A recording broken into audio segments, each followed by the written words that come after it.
Welcome, Bates alumni, everyone out there in Bates world. Glad you joined us this afternoon for this wonderful chat. We're so glad to have you with us virtually.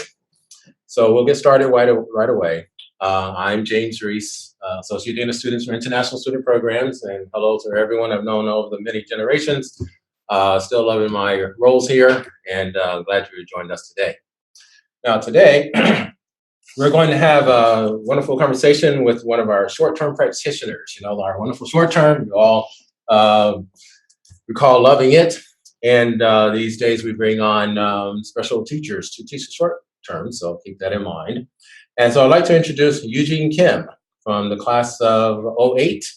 And he's here with us for one of our exciting practitioner short-terms this year. So Eugene, I'm going to bring you right in and have you just introduce yourself and tell us a little bit about yourself. Sure.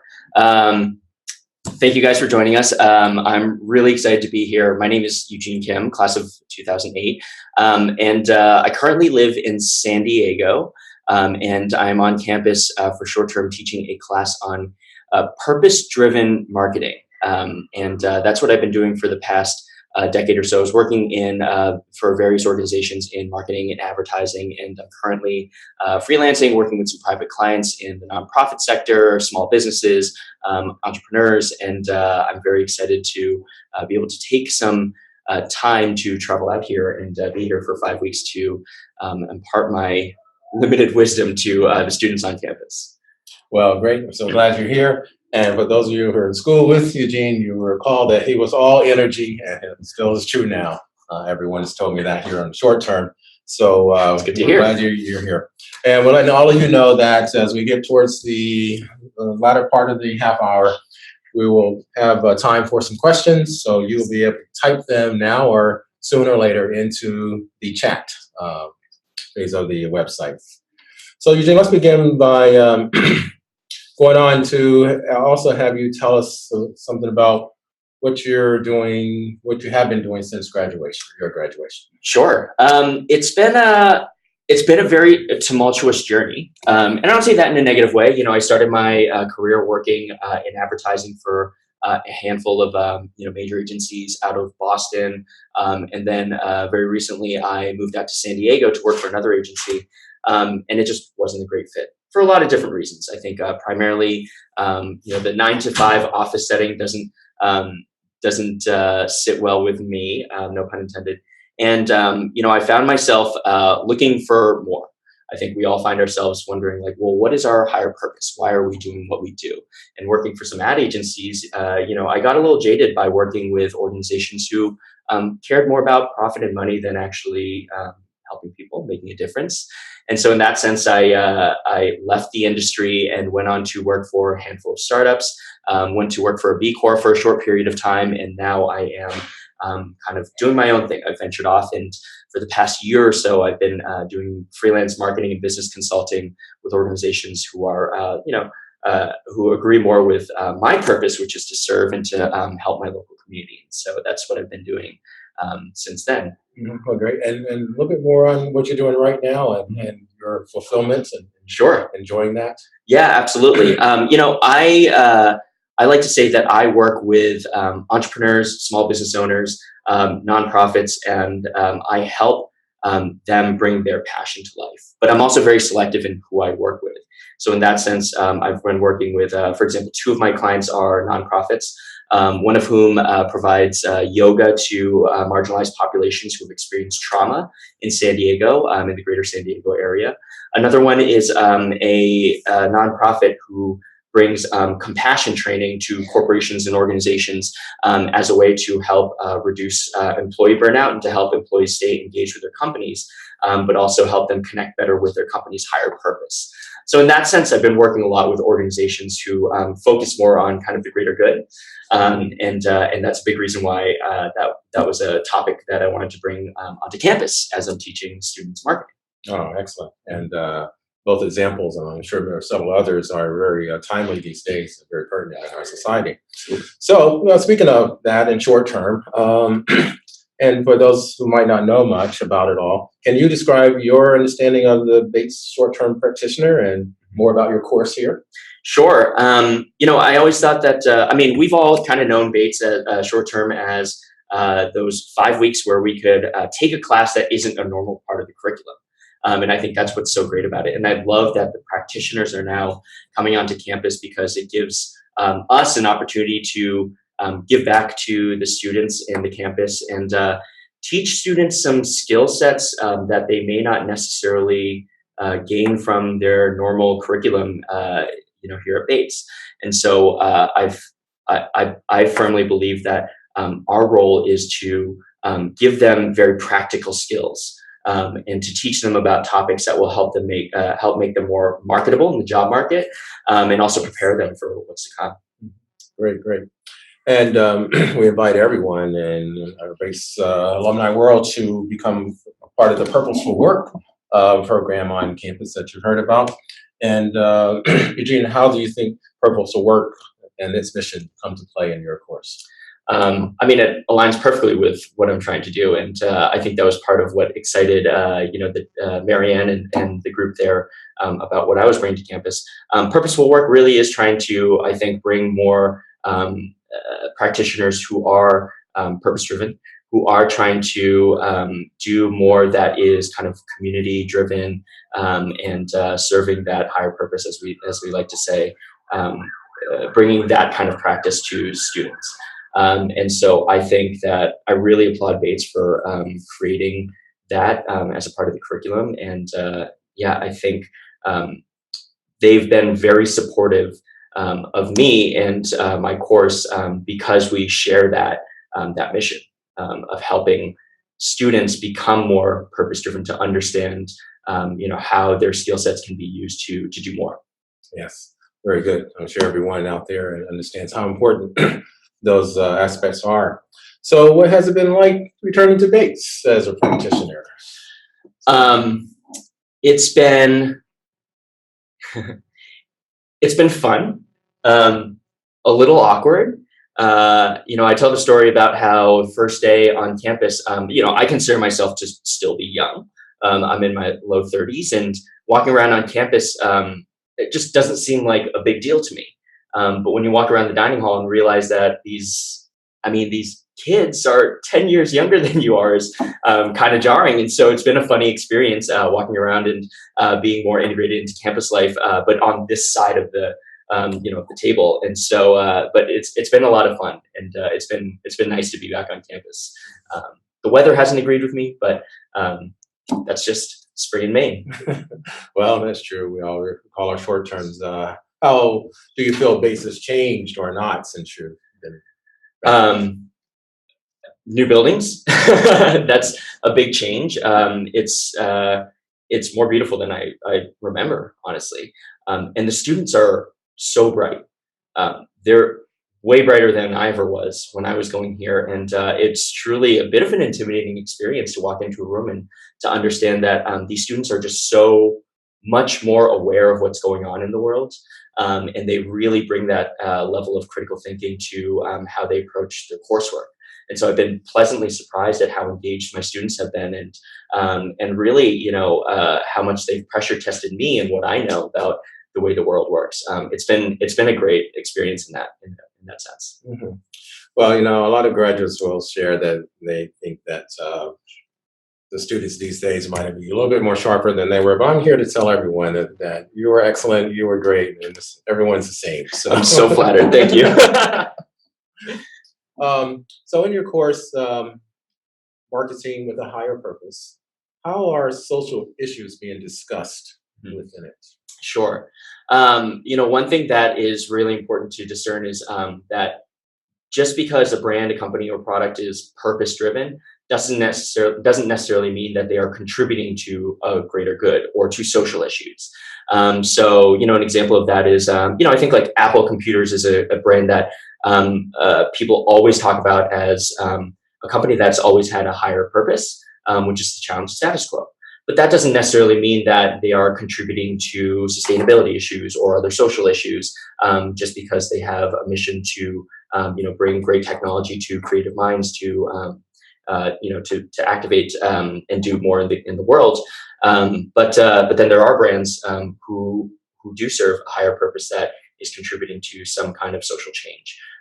Patagonia is one of those examples, as people often talk about. And so in that sense, I'm laying the landscape for the students to understand what that looks like, but then also focusing a lot more on those brands who are serving some kind of social issue, and helping them figure out, how they can be smarter marketers around that, how they can be aware about what's going on with consumerism, with capitalism, and how they can make better decisions. And they, as future business leaders, as future marketers, how they can selectively work with brands, companies, and and find those positions where they can contribute more to those issues that we care about. Yes, I'm sure that the students have raised several examples that maybe you hadn't even thought about in Mhm. terms of experiences they've had with various companies that they like and respect, and Mhm. maybe found out good things and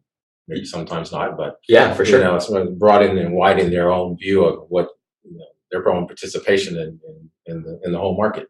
Totally. Yeah, Yes. no, it's so true. Yes, yes.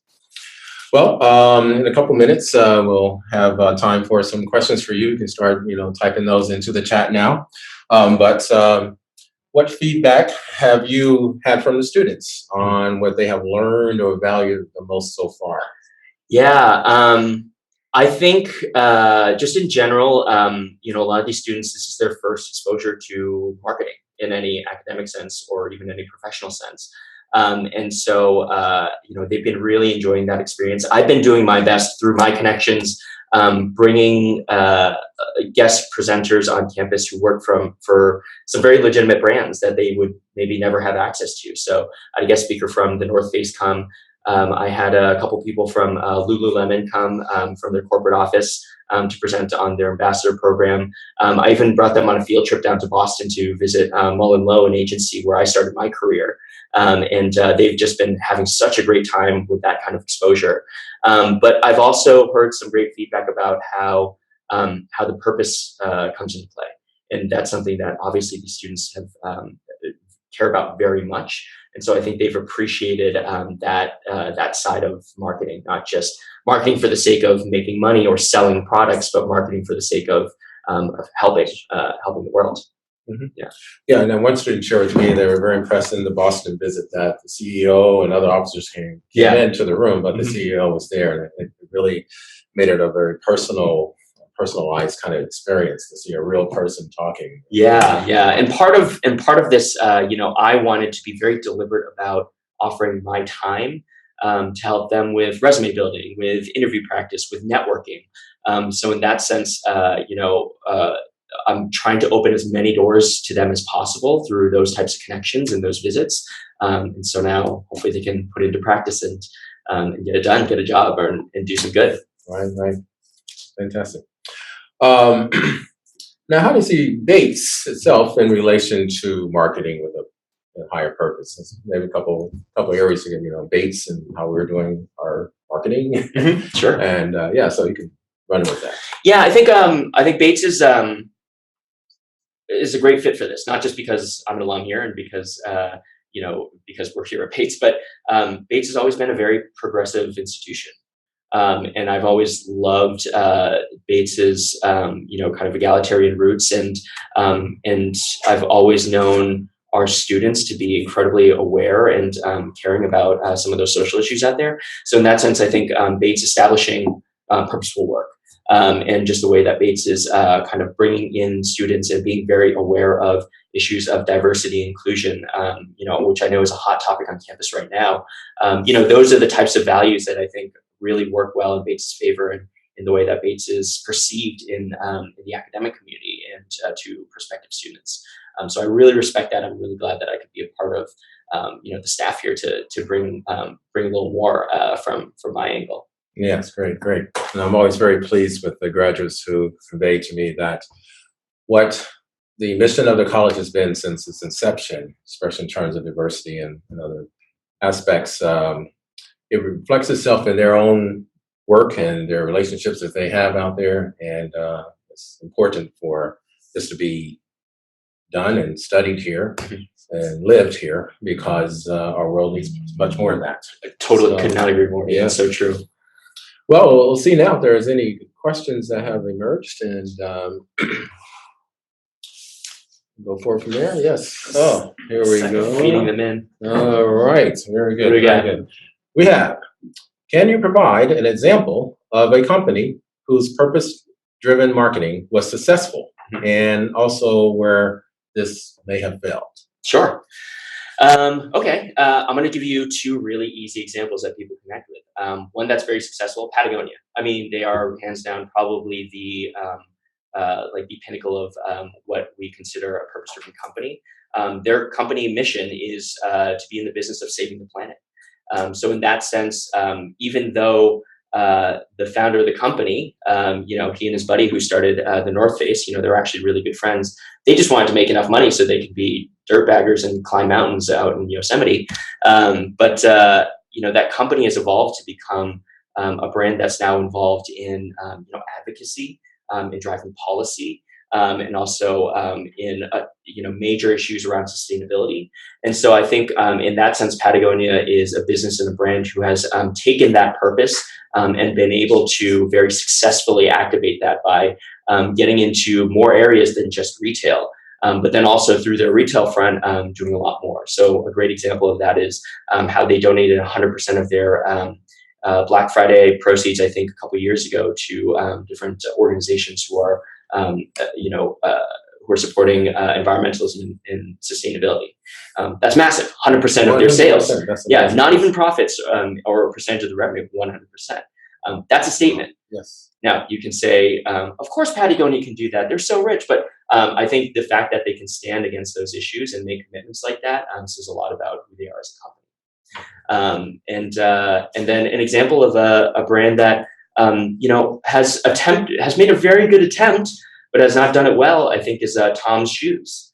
Tom's Shoes was really popular in the early 2010s, and the founder, Blake Mycoskie, went to a trip to Argentina and found poor children, not poor children, like literally children in poverty, walking around without shoes. And so in observing that, he said, well, why don't we provide them with shoes? Which, yeah, I mean, that's a great idea. These kids have a need and you're providing them with something. But what ended up happening was, in starting his company, Tom's Shoes, where if you buy a pair of shoes, they'll donate a pair of shoes to a child in need in one of these communities. He missed the point, right? I think the company didn't do a good job of practicing due diligence and really understanding the root issues of poverty in these communities. And so what ended up happening was, even though the business, as a business, was successful and profitable for a little bit of time, in doing some studies to understand the impact of what they were providing, they found that in those local communities, the cobblers and shoemakers were suffering because now these children were relying on outside aid. Just the fact that they were relying on outside aid and not being able to rely on the community was an issue. They found that now that children had shoes, they were actually doing their homework less and they were going out inside and playing more. And also, it was not contributing to their greater happiness and solving their poverty issues. And so in that sense, they've changed their business model a little bit. That's an example where they had the best of intentions, but I think they really missed the point, right? And that comes from, this is another message that I'm trying to impart on the students, that comes from a place of privilege. And when you haven't dealt with those issues and don't have that empathy, sometimes you can really miss the mark. And that happened with Tom's Shoes. Mm-hmm. Well, that's a great analysis, and important for our students to be exposed to that in a full circle way. It actually leads to the question of how can individuals become more informed consumers? Sure. Just doing research, being aware. I think that's the hardest thing. We found that this concept of what we call conscious consumerism. So conscious consumerism is defined as a habit of consumption that's based on social issues, right? Like understanding that a brand is contributing to something, whether it's sustainability, whether it's some other political issues, and making purchase decisions based on that. That idea of conscious consumerism actually doesn't work in practice because a lot of consumers aren't doing their research. And so I think we as individuals just need to be more aware of what's going on in the world. I think we need to understand that sometimes not consuming is better than making a purchase just simply because we think we're helping. That's not to say don't make purchase decisions, those small decisions based on those kinds of that social awareness. But I think we can all agree that consuming less is better sometimes. And so I think it's really just about reading up, knowing what's happening in the world, and then really doing your due diligence when you're looking into the brands you support, the companies you work with, where they stand on issues that are important to you, and then also personally understanding your purpose, understanding what your core values are, what you care about, and making sure that all those decisions you're making are aligned with that. Oh, sure. All right. More. Yes, very good, everyone. So, and we have about eight or so more minutes, so keep sending in your questions if you like. What topic has most engaged your students, and what has surprised them and has allowed the most discussion? Well, that's a good one. I think I've made a habit of ending each class with a little bit of a soapbox moment. Whether that's my ego or if that's even appropriate, I don't know. But one, on the topic of conscious consumerism, we talked a lot about how the issues with consumerism are driven by capitalism. And so, and I think that was very eye-opening for our students to understand that, hey, even though you're buying foods that are organic, fair trade, vegan and sustainable, local, all those things, still, I think the figure is like 85% of all the foods we consume are still packaged in non-recyclable plastic. That's an issue. The fact that even though you're trying to make better purchasing habits around clothing, the way fast fashion works, most clothes that you buy are still only designed to last 2 years. That's waste. And the fact that even if you're trying to support local, only 2% of most of the retail out there is made locally here in the United States. So there are still major issues that are driven by this larger shell of capitalism and consumerism. And I think that was very interesting and eye-opening for my students, and it drove a lot of conversation. So, in presenting them with options, what do? Maybe instead of spending money, you can use that money to donate to causes, or instead of spending time going out and shopping, maybe you spend that time volunteering, right? Being more aware of how you can make an impact on those local issues. And so, I've been spending a lot of time with them to understand that that there are some greater issues in the world, and helping them understand what they can do to combat that.